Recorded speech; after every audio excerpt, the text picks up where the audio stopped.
Assalamualaikum warahmatullahi wabarakatuh. Demi lancarnya persidangan pada hari ini, marilah kita berdoa terlebih dahulu. Berdoa dimulai.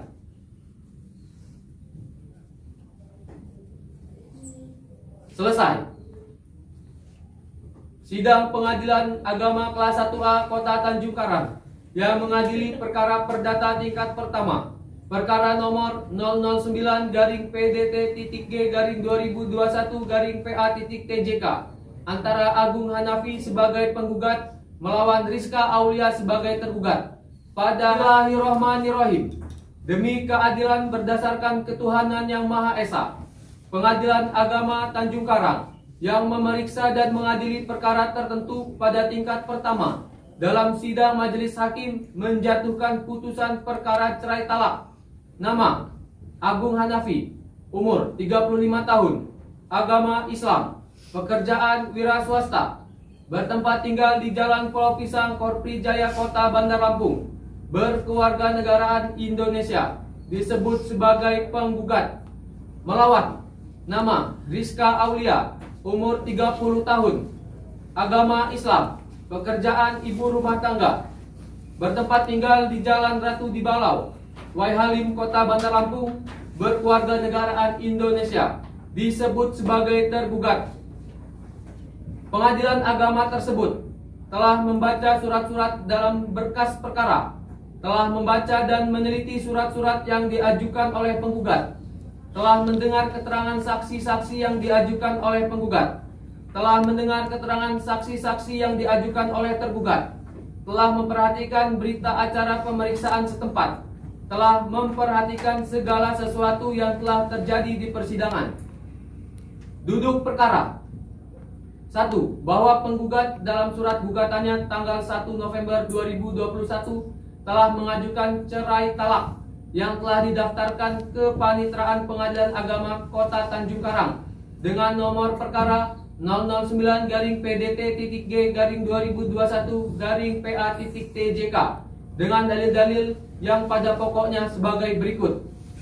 Bahwa penggugat dengan tergugat, begitu juga tergugat yang datang bersama ketua hukumnya, bahwa majelis hakim telah melakukan upaya damai dengan memberi nasihat kepada penggugat supaya bersabar menunggu tergugat dan rukun kembali dalam rumah tangga. Akan tetapi tidak berhasil, penggugat tetap dengan dalil-dalil gugatannya untuk bercerai dengan tergugat. Poin ketiga, bahwa perkara ini tidak dapat mediasi karena penggugat dan tergugat enggan berdamai meskipun telah diberi nasihat untuk rujuk kembali. Namun keduanya menolak selanjutnya dilakukan pemeriksaan dengan membacakan surat gugatan penggugat yang dimaksud dan isinya tetap dipertahankan oleh penggugat. Poin keempat, bahwa untuk menguatkan dalil-dalil gugatannya, penggugat di persidangan telah mengajukan alat-alat bukti berupa saksi penggugat Ari Pahroji, 28 tahun, agama Islam, pekerjaan wira swasta, kediaman Jalan Cengkeh Raja Basa, Kota Bandar Lampung. Bahwa saksi mengenal penggugat bernama Agung Hanafi, bahwa saksi mengenal tergugat bernama Rizka Aulia, bahwa saksi adalah tetangga penggugat, bahwa penggugat dan tergugat menikah pada tanggal 12 Juni 2010 di KUA Kecamatan Sukarame secara hukum Islam dengan wali nikah ayah kandung penggugat bersama wali nikah yang menjadi saksi ada 2 orang, yaitu saksi sendiri bernama saksi nikah dan mahar perangkat alat sholat. Bahwa penggugat dan tergugat memiliki seorang anak yang bernama Ayu Wulandari, lahir tanggal 28 April 2012. Bahwa saksi ketahui pada awalnya kehidupan rumah tangga penggugat dan tergugat berjalan rukun dan damai layaknya rumah tangga biasanya, namun telah terjadi percekcokan. Saksi tergugat 1 dan saksi tergugat 2. Mary Mariana, agama Islam, 28 tahun, pekerjaan wira swasta, kediaman Jalan Kopi Raja Basa, Kota Bandar Lampung. Dan Sandika Risandi, umur 28 tahun, agama Islam, pekerjaan pengusaha, kediaman Jalan Lada Raja Basa, Kota Bandar Lampung. Bahwa saksi mengenal tergugat yakni Rizka Aulia. Bahwa saksi adalah keluarga tergugat. Bahwa tergugat dan penggugat menikah pada tanggal 12 Juni 2010 di KUA Kecamatan Sukarame Secara hukum Islam, dengan wali nikah ayah kandung penggugat bersama wali nikah yang menjadi saksi, ada 2 orang, yaitu saksi sendiri bernama saksi nikah dan mahar seperangkat alat sholat.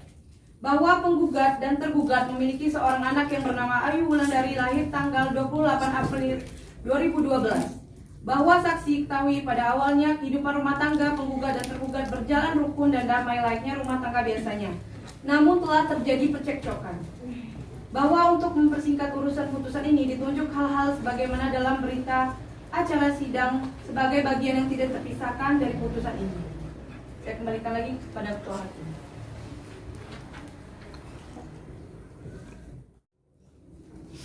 Pertimbangan hukum menimbang bahwa dan maksud tujuan gugatan penggugat sebagaimana diuraikan di atas, menimbang bahwa perkara mengenai cerai talak yang diajukan oleh pihak yang beragama Islam atau istilah hubungan hukum perkawinan yang dilakukan pihak yang beragama Islam, oleh karenanya berdasarkan pasal 9A Undang-Undang Nomor 7 Tahun 2006 dan perubahan kedua dengan Undang-Undang Nomor 50 Tahun 2009, maka perkara akuo merupakan kewenangan absolut pengadilan agama.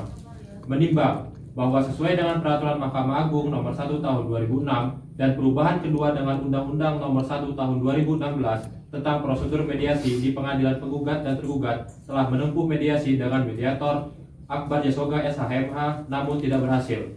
Menimbang bahwa mengenai ketentuan pasal 82 ayat 4 Undang-Undang Nomor 7 Tahun 1989 tentang pengadilan agama sebagaimana yang telah diubah dalam Undang-Undang Nomor 3 Tahun 2006, perubahan kedua dengan Undang-Undang Nomor 50 Tahun 2009, Junto Pasal 30 Ayat 1 Peraturan Pemerintah Nomor 9 Tahun 1975. Pada setiap persidangan, majelis hakim telah berusaha menasihati penggugat untuk rukun kembali dengan tergugat dan membina rumah tangga, namun tidak berhasil. Menimbang bahwa bukti P1 yang menjelaskan mengenai penggugat dan tergugat telah melangsungkan perkawinan pada tanggal 12 Juni 2010 tercatat di Pegawai Pencatatan Nikah KUA Kecamatan Sukarame sesuai kutipan akta nikah nomor 1860-CS-K-2010 pada tanggal 12 Juni tahun 2010. Majelis hakim menilai sebagai akta otentik karena dibuat oleh pejabat umum yang berwenang sebagaimana ketentukan pasal 1868 KUA Perdata, sehingga secara formil dapat diterima sebagai alat bukti serta mempunyai kekuatan pembuktian yang sempurna dan mengikat. Menimbang bahwa dari bukti P1 diketahui dengan penggugat tercatat sebagai penduduk Kecamatan Sukarame yang merupakan wilayah yurisdiksi Pengadilan Agama Tanjung Karang sesuai ketentuan pasal 73 ayat 1 Undang-Undang Nomor 7 Tahun 1989 tentang Peradilan Agama sebagaimana sudah diatur dalam Undang-Undang Nomor 3 Tahun 2006 dan terakhir diubah dengan Undang-Undang Nomor 50 Tahun 2006. Menimbang bahwa saksi penggugat sudah dewasa dan sudah disumpah sehingga memenuhi syarat formal sebagaimana diatur dalam pasal 172 ayat 1 angka 4 dan 5 RBG. Menimbang bahwa saksi penggugat 1 menerangkan bahwa penggugat dan tergugat merupakan pasangan suami istri. Saksi yang menerangkan bahwa saksi 1 sebagai keluarga penggugat sering mendengar penggugat dan tergugat bertengkar di mana pertengkaran. Menimbang bahwa keterangan saksi-saksi tersebut merupakan fakta yang didengar sendiri dan dialami sendiri dan relevan dengan dalil yang harus dibuktikan oleh penggugat. Oleh karena itu, keterangan saksi tersebut telah memenuhi syarat material sebagaimana diatur dalam pasal 308 RBG sehingga keterangan saksi tersebut memiliki kekuatan dan dapat diterima sebagai alat bukti. Menimbang bahwa keterangan saksi tersebut bersesuai antara satu dengan yang lain. Oleh karena itu, keterangan 2 orang saksi tersebut sudah memenuhi pasal 309 RBG. Menimbang bahwa berdasarkan bukti P1, P2, P3, dan keterangan para saksi, terbukti fakta kejadian sebagai berikut. Bahwa penggugat dan tergugat merupakan pasangan suami istri. Bahwa penggugat dan tergugat dikaruniai seorang anak perempuan. Bahwa keadaan rumah tangga penggugat dan tergugat tidak harmonis karena sering bertengkar. Bahwa penggugat dan tergugat telah diupayakan untuk rukun kembali namun tidak berhasil. Menimbang bahwa berdasarkan fakta kejadian tersebut, majelis hakim menyimpulkan fakta hukum sebagai berikut. Bahwa penggugat dan tergugat adalah pasangan suami istri yang sah. Bahwa antara penggugat dan tergugat sering terjadi pertengkaran yang mengakibatkan keduanya pisah tempat. Bahwa penggugat dan tergugat telah diupayakan untuk rukun kembali, namun tidak berhasil. Menimbang bahwa berdasarkan fakta tersebut di atas, majelis hakim berpendapat telah terbukti rumah tangga penggugat dan tergugat pecah, tidak ada lagi rasa saling mencintai, hak kewajiban masing-masing telah terabaikan. Oleh karena itu, terlepas dari siapa yang benar dan siapa yang salah, yang menjadi penyebab kedua pasangan ini bertengkar dan berselisih, majelis hakim berkesimpulan besar maslahatnya. Oleh karena itu, menyelamatkan mereka dari keadaan tersebut melalui perceraian merupakan tindakan yang lebih baik dan maslahat bagi keduanya daripada tetap mempertahankan perkawinan sesuai hadis Nabi SAW dalam kitab Al-Jami Al-Syahrir Juz 2 halaman 203 yang berbunyi, tidak boleh berbuat madorot dan tidak boleh pula memadorotkan. Sesuai pula dengan kaidah fikih dalam kitab Al-Asibah wa An-Nazair halaman 62 yang selanjutnya diambil alih sebagai pendapat majelis hakim sebagai berikut. Menolak kemaslahatan harus didahulukan daripada menilik kemaslahatan. Menimbang bahwa berdasarkan kepada pertimbangan-pertimbangan tersebut di atas, maka majelis hakim berkesimpulan bahwa gugatan penggugat tersebut di atas, maka majelis hakim berkesimpulan bahwa beralasan hukum dan sesuai pada ketentuan pasal 19 huruf F Peraturan Pemerintah Nomor 9 Tahun 1975 junto pasal 116 huruf F kompilasi hukum Islam, maka gugatan penggugat yang pada petitum yang mohon diusulkan sebagaimana angka 1 dilakukan. Menimbang bahwa talak yang akan dijatuhkan dalam perkara ini adalah talak yang dijatuhkan pengadilan agama yang merupakan salah satu macam dari talak ba'in sughra sebagaimana ketentuan pasal 119 ayat 2 huruf C kompilasi hukum Islam, maka perkara ini akan diputus dengan talak 1 ba'in sughra.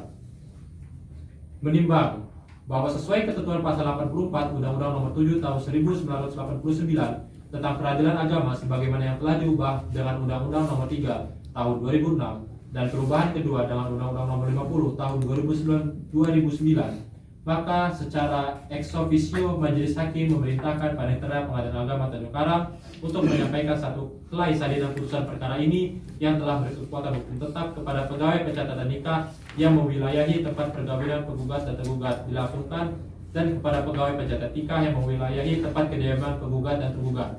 Menimbang bahwa berkaitan dengan petitum penggugat nomor 3, maka berdasarkan penetapan Ketua Pengadilan Agama Tanjung Karang nomor W.22A10-379-HK.05-5-2018 bertanggal 28 Desember 2021 menetapkan telah memberi izin kepada negara melalui DIPA Pengadilan Agama Tanjung Karang 2021 memperhatikan segala peraturan dan perundang-undangan yang berlaku serta hukum syara yang berkaitan dengan perkara ini. Baik, dengan ini majelis hakim mengadili 1. Mengabulkan gugatan penggugat. 2. Menjatuhkan talak 1 ba'in sughra tergugat terhadap penggugat. 3.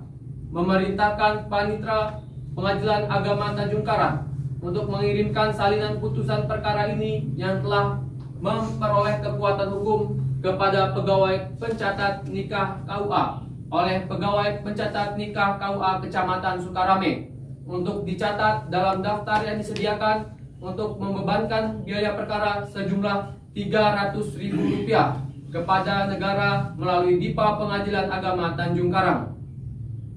Demikian diputuskan dalam rapat permusyawaratan majelis hakim yang dilangsungkan pada Selasa 27 Desember 2021 oleh kami Dr. Aryo Febi Ferdika SHMH sebagai Ketua Majelis, Dr. Akbar Jasoga SHMH dan Dr. Aldina SHMH masing-masing sebagai hakim anggota tersebut dibantu oleh Richa Ingel Milenia SHMH sebagai panitera pengganti serta dihadiri oleh penggugat dan tergugat. Dengan ditetapkan putusan pada sidang perkara ini, maka berakhirlah juga sidang kita pada hari ini. Saya selaku Hakim Ketua dengan beserta Hakim Anggota 1 dan Hakim Anggota 2 mengucapkan terima kasih yang sebesar-besarnya karena sudah mengikuti jalannya persidangan ini dengan tertib. Hakim Ketua Dr. Aryo Febi Ferdika SHMH, Hakim Anggota 1 Dr. Akbar Jasoga SHMH, Hakim Anggota 2 Dr. Aldina SHMH, Panitera Richa Inge Milenia SHMH. Baiklah, dengan berakhirnya pembacaan sidang putusan, maka berakhir pula persidangan pada hari ini dengan register perkara nomor 009-PDT.G-2021-PA.TJK ditutup dengan mengucapkan Alhamdulillahirobbil alamin.